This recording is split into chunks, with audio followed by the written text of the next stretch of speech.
Hi, welcome to Fiberchats. My name is Irina. I'm the host here, and my guest today is from Brazil, Erich Kosloski. Hi, Eric. Hi, Irina. So we've Nice met. to see you on camera, I know, in like live, both finally. on Instagram, but like it's first time we actually talking in person somewhat. Thank God for technology. So we've met on Instagram, and basically we've met because you made a suggestion of who I should interview, which I'm still working on that. And then I offered you to be a guest of my channel, and you sort of hesitantly agreed to do that. Tell me when you started knitting. Sure. Well, first of all, thanks for having me here. It's a pleasure. I'm flattered. Who would have thought I would be here with famous Irina? So I'm very glad and happy to be here. Thank you. I, I, I started knitting 4 years ago, just out of luck. I was visiting a yarn shop to accompany a friend of mine who's a very good knitter in Sao Paulo state. Her name is Andrea Fonseca. And she said, Eric, can you drive me to that yarn store I know? Because I need to pick up some stuff I bought. And could you give me a ride? I said, fine. I was leaving the office. I then worked for a corporation that is actually North American. They're based in New York.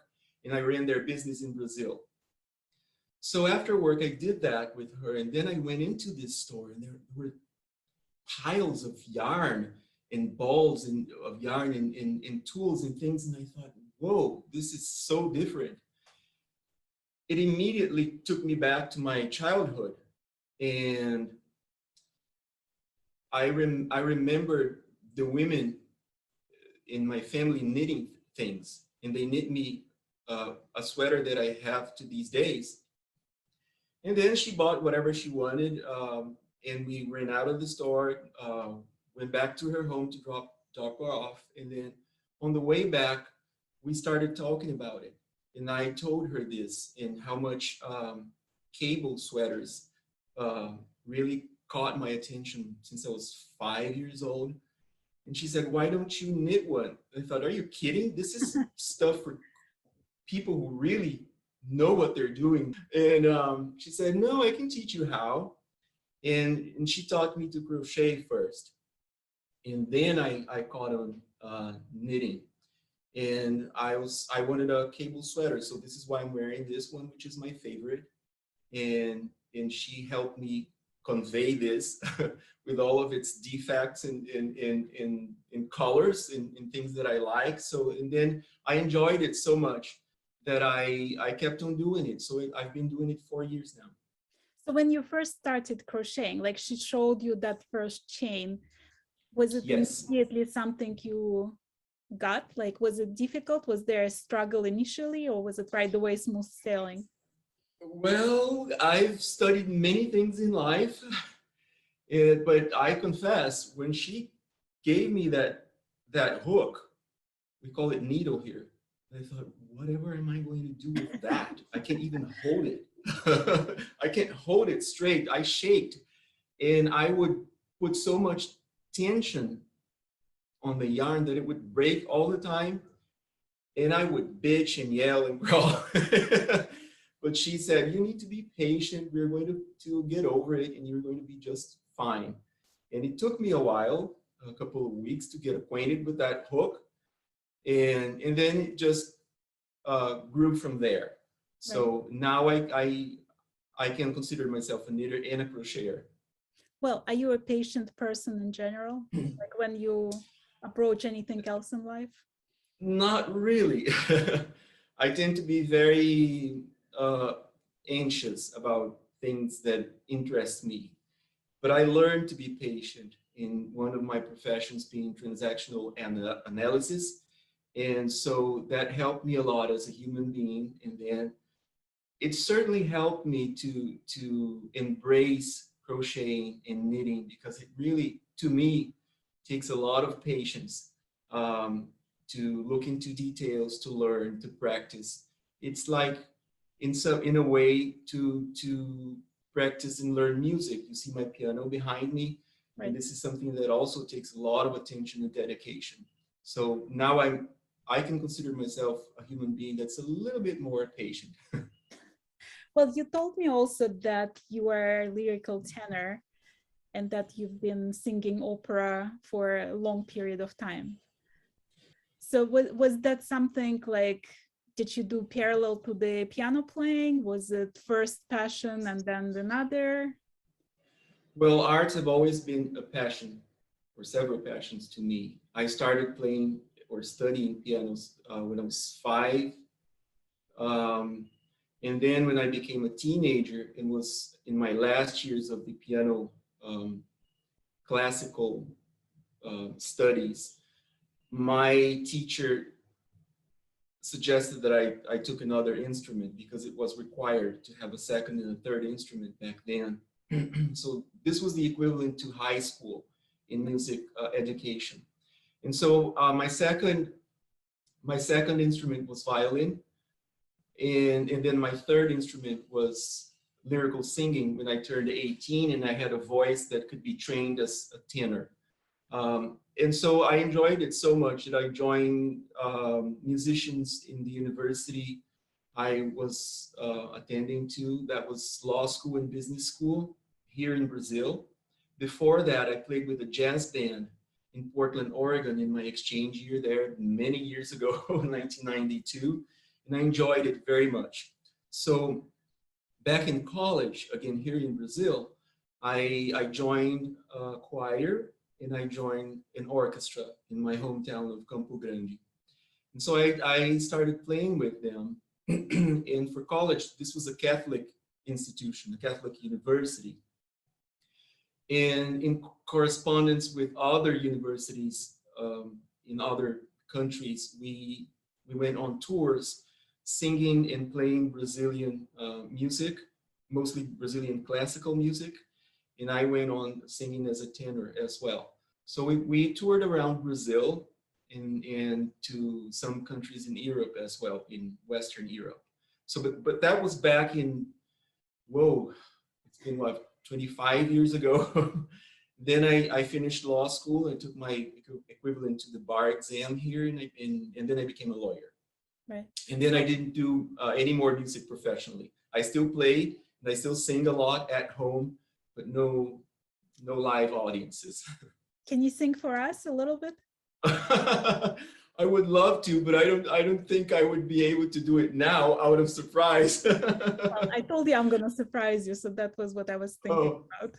Okay, well, one song that I've really liked my whole life is Ave Maria, which was the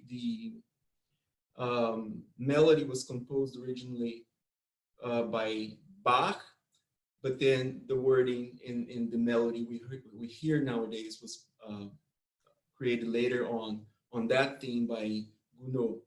And it goes something like, well, I will sing just a few lines. It's Ave Maria.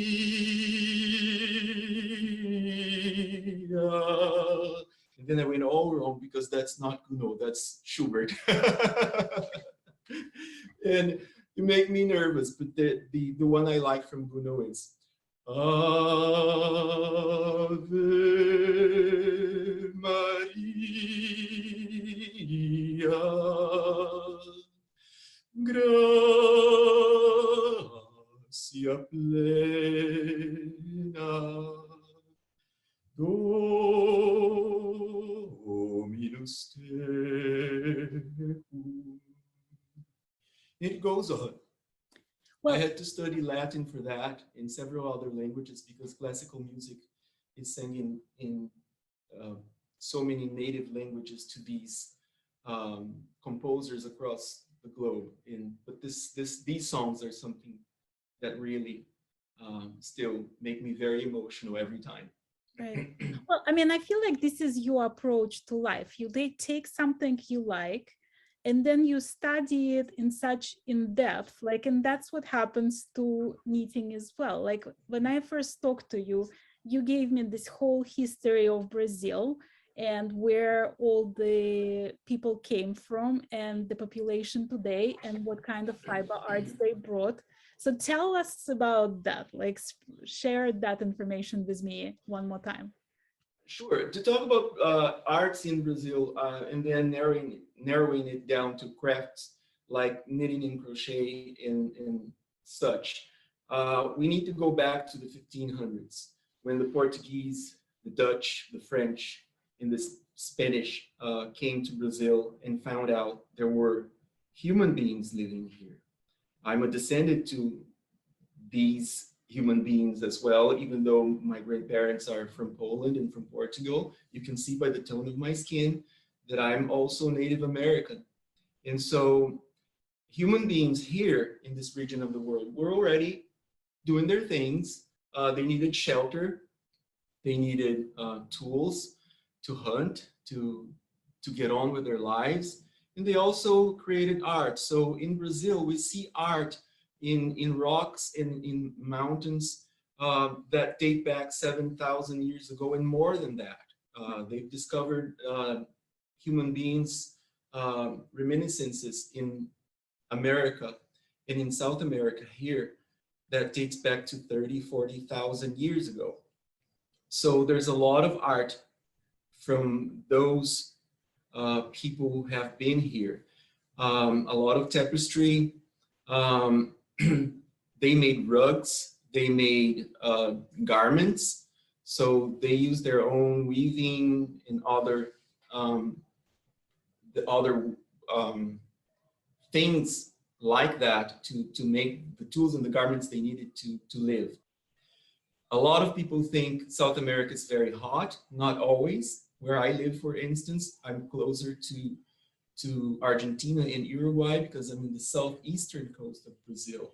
So it gets cold here during winter. And these people back then had to make their garments in their houses suitable for that.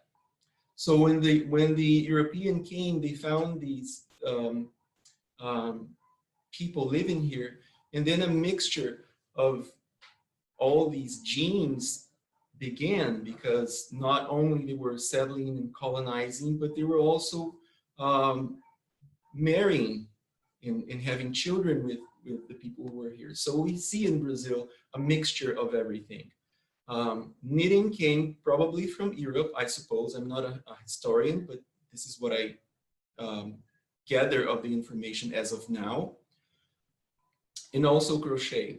But we also see other European legacies here, such as Flanders lace, such as lace from Estonia, from Shetland, a lot of knitting from with European motifs, and it all got mixed together. I got a book. I was searching for this information. I knew you would ask me, so I got this book. It's an encyclopedia of crafts in Brazil, and this is just volume 1. As you can see here, it was edited and published by global editors a long time ago. This was published in 1951. So a lot of people think that knitting and crocheting, because it's trending in now, are things that are in crafts that are new to Brazilians, but they aren't. They have been here a long time. And when you open this book, you can see it's very old. It was given me by a friend of mine who lives here in the same building. And I counted, there are about 53 different arts and crafts that are related to yarn in this book. And this is just volume 1. So there's a lot here. The way things developed in Brazil after we became a republic, it were very prosperous, I would say, up until the 1950s. These things were happening across the country. So you see mixtures of styles all over the place. But then after 1950, the country was hit by economical, financial, political crisis, and it became very secluded from other regions of the world because we couldn't import things. The government was trying to protect the industry here. So Brazilians didn't have access to things we do now, such as cashmere Right. from the Himalayas or places like that, such as silk from China. And then Brazilian knitters and Brazilian crocheters adapted their crafts and their art to what was available here, which was mostly cotton. Mhm. And I suspect, I'm not sure, also because of the economical crisis, they were using a lot of synthetic material, such as acrylic, nylon. Nowadays, we have polyamida, and we also have rayon, which are synthetic but made from natural stuff, I think. And colors weren't that great in those 50 years after 1950 until year 1990s. More solid colors, more simple yarns. So people were doing that. But they didn't stop making crafts and arts because of that.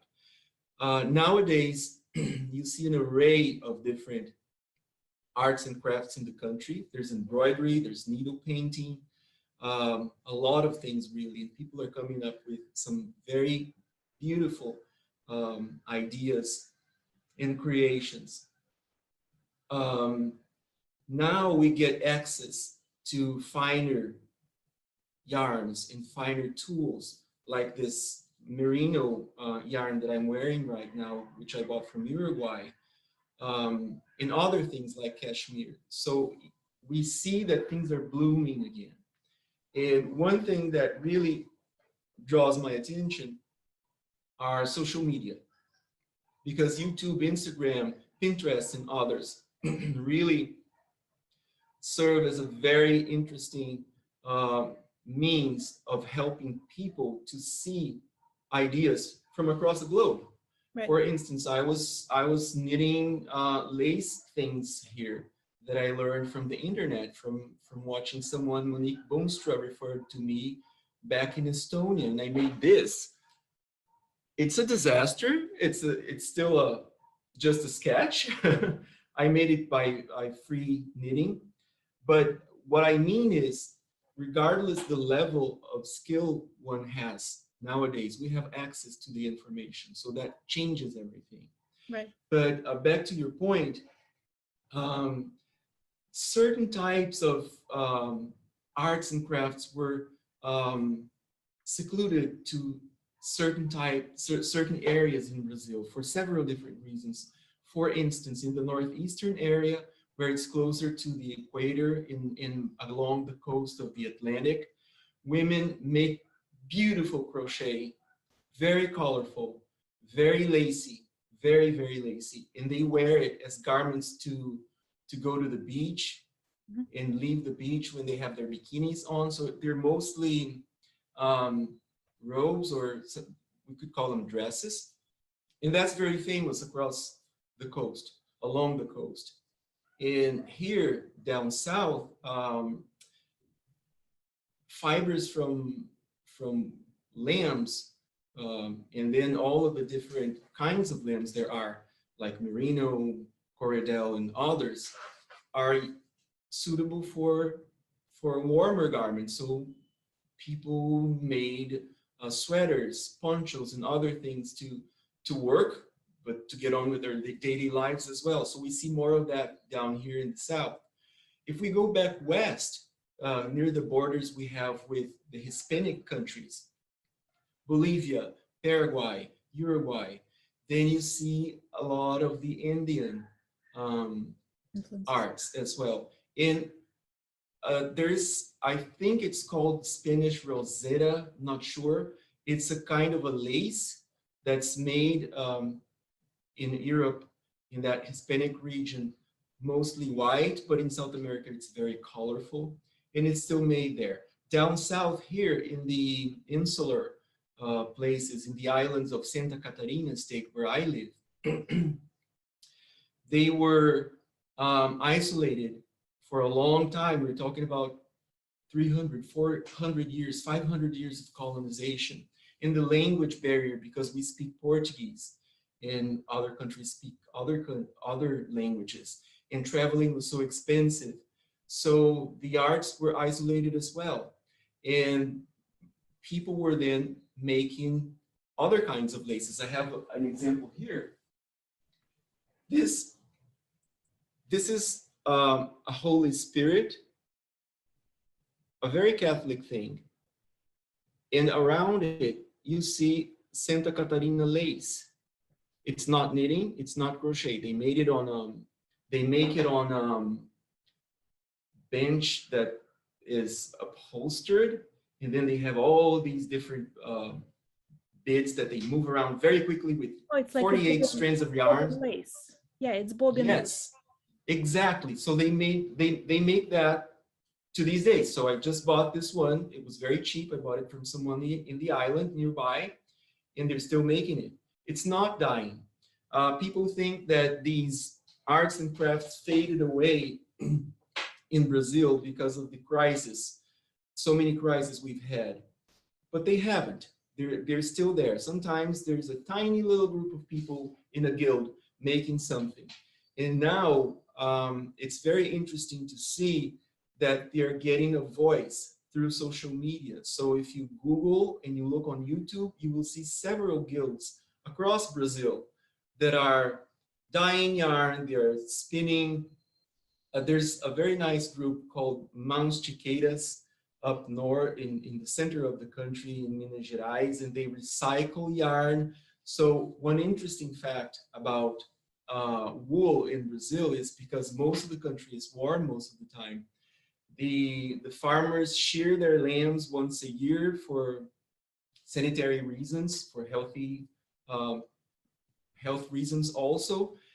And they didn't have anything to do with the wool. So they would bury it or they would give it away.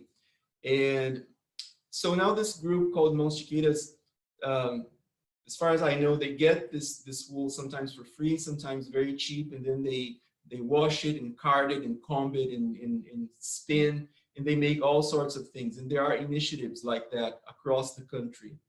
I think they're not very well known to other regions of the world, but they're there, they exist, and they do very nice stuff. Right. Well, let me ask you this, like when you look at the like traditional Estonian lace or traditional Orenburg lace or Shetland, there is not too much information that you can find on it. There is like some books, but it's not overwhelming amount. So I was trying to learn Orenburg lace, and I felt like, even though I speak fluent Russian, it was hard for me to find the information because it's almost like people were feeling like they are the guardian of the secret. Like they were trying to preserve the purity of the tradition by keeping the outsiders away. Do you feel like in Brazil, just because of the history of Brazil, just because of the mix of people from all different places, do you feel like those cultures combine somehow? Like, does that create some new interesting fiber arts just by throwing it together? That's a very interesting question. I've long thought about it because also of my musical background. And I see different phenomena happening here at different times. I think many of these secrets have been kept for a long time in earlier periods. But we also need, I think we deserve to take a look into our cultural background to answer that question. We've had people come to live in Brazil from all over the place. We have the largest colony of Japanese outside of Japan. There are lots of Chinese, Muslims. In the 1500s, 1600s, 1700s, many Europeans came from Spain, from Portugal, from France, from Belgium, from Netherlands, from several places, England.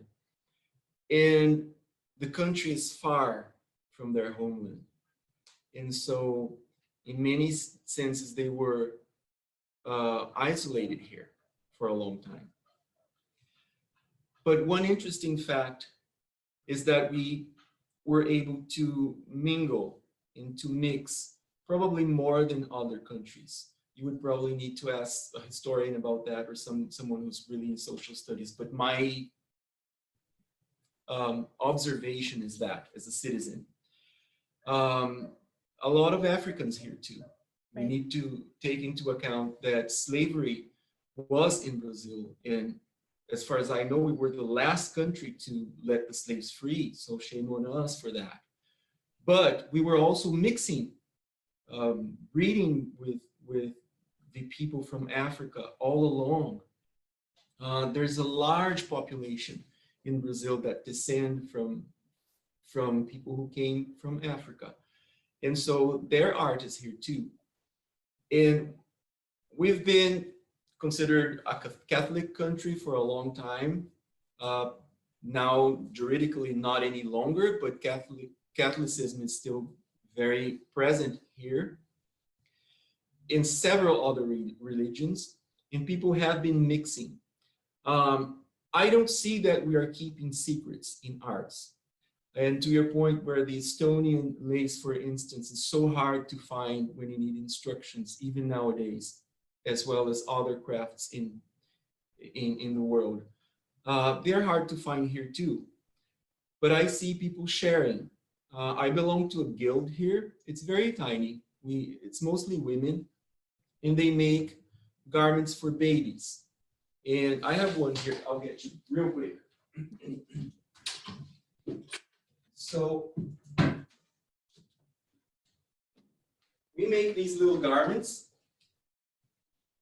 with whatever yarn we have, and then we donate them as baby showers for women who can't afford to buy many things. And so this is a way of sharing things. And so they taught me a lot of knitting. They taught me how to make this. I didn't go looking in the internet to find a pattern for this. And then I started my own creations as well. But this is a way of sharing. And there are these guilds of crocheters, knitters, and other crafters across the country. I think up until 1930s, perhaps, because books were expensive and because information was mostly printed on paper, the information wasn't circulating much. Right. But the word of mouth has. And so people have been learning from that all along. I showed you that lace knitting I made, and I went on to the internet to find information for that. Not a lot of people are able to do that. I need to take that into account and bring it to the conversation too, because we speak Portuguese. Right. And most of the information will be in the native language of whoever authors or designers, or in English. So Ravelry, for instance, is still a barrier for Brazilians, because not a lot of people speak English fluently enough to understand the language and then understand the knitting language, because to take things, to make things a little bit more complicated, in English language, what we call knit stitch is a pearl in Portuguese. Of course. So it's confusing for knitters in Brazil to be a Brazilian knitter who speaks Portuguese and then switch to an English pattern reading. For me, it was different because I learned it in English. And now when I go to the guild and they speak only Portuguese, sometimes I have a little bit of a glitch in my brain because the verbiage is different. Right. So there's that difficulty too, but not too much. It's just to mention a few examples. Oh, let me ask you, you mentioned that most people in the guild are women. How are you received there? And in general, like what's the, you feel like the attitude toward men in crafts in Brazil? Yeah, that's another great question. I don't see a lot of men knitting here. Probably less than in places like the United States of America, where you live in Western Europe. A lot less, but there are knitters. I mingle wherever I go. So I had this chocolate shop, and one lady came and she had a bag. She just went there to buy chocolate. And I saw that she had yarn in her bag, and I thought, wow, I'm going to talk to her. So we started chatting about chocolate, and I asked her about the yarn, and she showed me the yarn, and she showed me the baby garment, and she mentioned the guild. And I asked her about the guild, and she immediately, after knowing that I knit, she invited me. Would you like to contribute? And I said yes. So we don't meet much because of the pandemic at the moment, but we exchange information. And so they knit and they exchange yarn, and somebody collects the donations and prepares the baby showers and goes to the maternity hospital and donates them. I haven't met in person any of the women or the babies who got these garments. Right. I've met a few from the guild, but they're very nice. I think the knitting community here is just as welcoming and open as other communities I see, for instance, in Ravelry, in channels like yours, and in groups like from Suzanne Bryan and others. So I feel very welcome there. Never have I felt prejudiced against for being a man who knits or for being homosexual or anything. So I really feel welcome everywhere. And when I went to the yarn shops, my first observation, that was back in 2018. This is Sao Paulo City, where I lived. And so it's a very open city. It's a metropolis that's larger than New York in area. There are about 20 million people living there. So it's very open, very upscale, very multicultural. And I went to the yarn shop, and still I immediately observed that there were only women there. And then after my third or fourth visit, I saw a couple of guys coming in to buy tools and do other things. But in knitting and in crochet in Brazil, nowadays it is still mostly a women's thing. Well, so let's talk about your life. You play piano, which takes hours if done properly. Yes. You sing, you work, you had a chocolate shop that you just sold a couple days ago, basically. And then you need, like, where do you find time for all of that? I don't know. A lot of people ask me that. I get a lot of questions around that, and I've gotten a lot of questions around that throughout my life. I've had so many interests, and I've just pursued all of my interests. And I study piano whenever I feel like. Nowadays, back when I was in piano school, I would obviously practice more than 3 hours a day, at least. Nowadays, I don't, but I pursue all of my interests. So as a lawyer, as a business person, as a transactional analyst, as a piano player, tenor, whatever. I've been a flight attendant as well. So whenever I feel like doing something, I just do it. And so far, I think I have succeeded in many of these realms. I never let the circumstances tell me that I was not going to make something, including knitting. Well, do you knit in public ever? Like if you're on the plane, on the bus, or somewhere, would you knit? Yes, I usually take my knitting with me. When I'm knitting lace, then I like to be by myself. Right. And no noise, no interference. But when I'm knitting stockinette or other things that don't need that much attention, then I usually take them with me on a bag. And if I'm traveling, I will knit in an airport lounge. I will knit anywhere. Whenever there's free time, I will be knitting. And actually, I enjoy it because it also keeps me away from my phone. Well, when you knit, like, how do you pick a project? Do you work on multiple projects at the same time? Do you have like finish one, pick another? I don't have many unfinished objects. I usually take one and dive into it until I get it done. I'm not a fast knitter. I'm very slow in my knitting. I like to understand and study whatever I'm going to knit very seriously beforehand. And then when I decide to cast on, that's the moment when I feel confident to start and do it without having to make further adjustments or frog a whole big piece. So far, I've managed to to be successful in that. Like, are you a perfectionist? Like when you look at your knitting and there is like one tiny arrow, the stitch is looking the other way, does that bother you? Yes, it bothers me very much. I'm very picky about the stuff I make, so this is why I study hard before I start.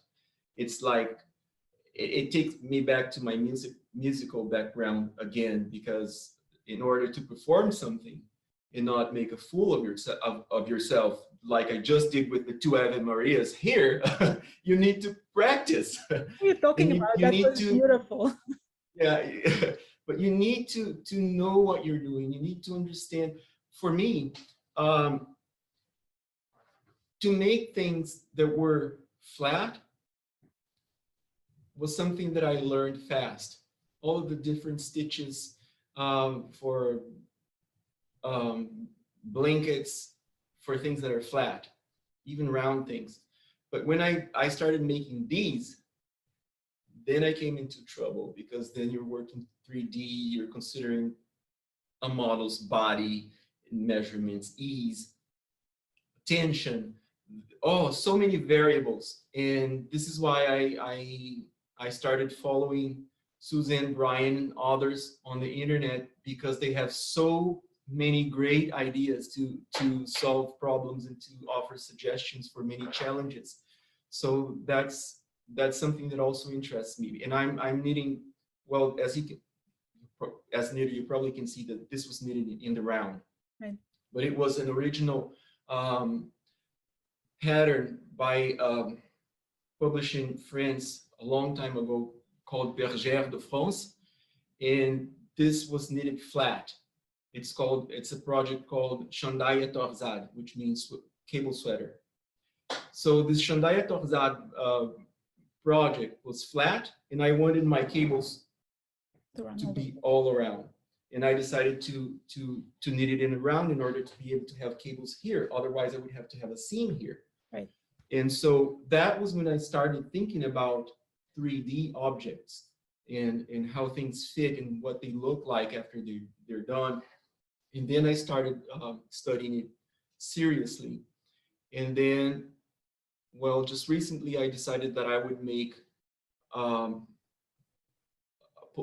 cardigan with set-in sleeves. And I thought, oh, that's going to be a piece of cake. Not exactly. Suzanne Bryan proved me wrong, and I love her for that. So I took on her course, and I'm learning how to make the arm seas and make all of these calculations. And I really enjoy math. I really enjoy math. So I'm really diving into that now. It's a new realm for me to explore. And I'm going to start that garment when I know what I'm doing. As of now, I think I have an idea, but not enough. Well, I mean, do you ever think about like becoming a designer in the future, because you're making so many adjustments to the patterns that exist that they practically your design? That's another interesting question, and I wasn't expecting it, but I get a lot of questions like that from my friends who know I knit, because I usually get these patterns and I change them completely, or I make my own. In lace, for instance, I'm just about to finish this. It's still not detached from the ball of yarn, but it's going to be a blanket. And I haven't blocked it, but it's going to stretch a lot. So these diamonds, I created this.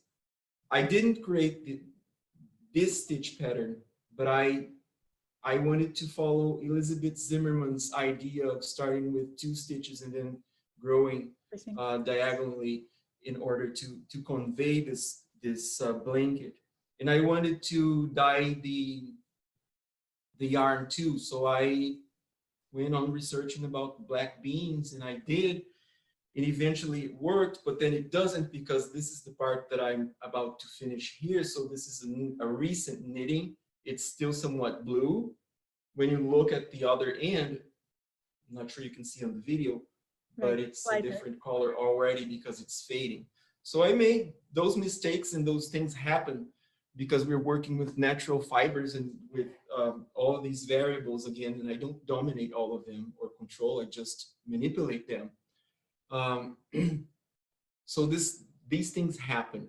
I'm not sure if I'll ever become a designer. I like to convey things that look good to my eye, um, or to my taste, but I'm not sure I would design to offer things to the public. I have a link on, or a profile on Ravelry, and the stuff I make is there. It's just a few because I started 4 years ago, but I really enjoy it, so I think I'll keep on doing it. Maybe I'll be able to answer that question to you a They few might years come from back. today. Yeah. They might do the follow-up interview and you're going to be telling me about your designs. Who knows? It actually happened. Like I was interviewing Jacob, and I'll put his that interview in the link here just so people can see it for themselves. So when I was interviewing him, I actually asked him if he was ever thinking about being a designer, and he said no, like I'm not there yet. 2 weeks later, he texts me and he goes, "Guess what I'm doing? I'm designing my first All right. design." So, you Good know, to know. yeah, it happens, totally happens. What's your ambition as far as like, what do you plan to need this year? Do you plan ahead? Do you know, like, after this, Yes, I'll do next one? I always plan ahead. Like I said, I wanted to knit this set-in sleeve cardigan. So I went and I bought a pattern from Lang uh, designers, that Swiss Yeah. magazine that also produces yarn. And I started that, but then I thought, well, my arm sleeves are not going to be matching that pattern. I don't really like the way it's going to fit me. Um, on the other hand, I like many aspects of it, but there may be something wrong with my body too. And so I just started to compare my measurements with the measurements in the actual pattern. And I realized they make that for the large public, and they need to make some decision at a point of their creation in order to fit someone with a garment. And I respect that, and I think it's great because they're conveying something that's wonderful. It's just not fitting my body because I'm different. So I decided to make adjustments to that until I got to this. And then I started living hell. That's when I got to what I mentioned about the Suzanne Bryan It Takes a Guild set-in sleeve program. And then I adapted whatever I was doing with Lang to this. and now I'm starting it, and I'm about to finish the calculations for the arm seats. This is just the back, but I'm starting. So this is my next project. It's going to be a cardigan for myself. And we'll see how that goes. Perhaps I'll be able to text you a few months from today and say that I'm finished, because again, I am a slow knitter. I don't knit fast at all because I Actually, like my stitches to look exactly the same. talking about that, so Suzanne Bryan is a certified hand master knitter. And if you guys don't know that, I interviewed Suzanne on my channel. You can look up that interview and learn more about the guild and the program. Have you ever considered that program for yourself? I've looked at information about it. I'm not sure at the moment, because knitting for me is a hobby as of now, although it does interest me a lot. I really enjoy studying by myself. So, and again, I'm in Brazil. It's hard for me to be present in classes I guess she teaches in California, for instance, No, even because though I do love California. no, with the I program, you don't, don't have to be there. It's like people do it as a correspondence course. So you basically do oh, okay, everything yeah. on your own, and then we just send them Uh-huh. samples once a year. If that happens online, or if it happens remotely, probably. I have not considered it so far, but I think I would like to learn from other people as well. I've learned from Enjoyed many that people. program for some reason. I see you becoming a hand master knitter as well for some reason. Who knows? I think I'm going to take on knitting more seriously in the future. Yes, perhaps that would happen. Right. Well, I love having you on my channel. I love getting to know you a little bit better. And I feel like we'll have to do the follow-up interview just to see what you're doing a couple years from now, because I feel like there are Sure. very interesting things in your future as a knitter. Thanks for having me here, Irina. I'm a big fan. I'm really looking forward to see your channel growing and growing. I keep referring your YouTube links to everyone I know, Oh, and thank you. I really enjoy seeing the fiber chats online whenever I can, because it brings me new information. It brings me ideas. I like to hear what people are doing besides knitting. And I think this is an aspect of your program that really satisfies me, because I'm curious about things about life, and I really enjoyed seeing you interviewing other people, and I enjoyed seeing you being interviewed by Suzanne, for instance. Right. And so this is something that deserves to be published and deserves to be seen by a lot of people. Thank you. Thank you. Well, I'm glad you were one of those people. So now you are Thank part you. of the Fiberchats history. Yes, and just to wrap it up, in one of those interviews, Suzanne Bryan was asking you, or you were asking her, I don't remember which one it was, but you were asking about the connectiveness of knitters. And even though we may not speak the same language, we may not be from the same region of the world, we share something that's very, very important for as long as humans have been on Earth, because we need garments and as art too. So I've met knitters from across the globe in these 4 years, and sometimes we don't speak, we can't communicate very well with each other, but we sit together and we knit.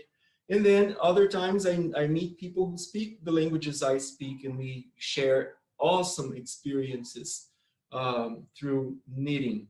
So I think this is something that really is capable of connecting people and helping them be close to each other in a fashion that is not just the language, the verbal language, or the written language, or just communication, but it's also relational. It's interesting to see how people knit, what they knit, the colors they use, what they like, what their life. This tells a lot. What you're wearing tells a lot to the world about you. And so I really enjoy observing that in all those interviews as well. So thanks.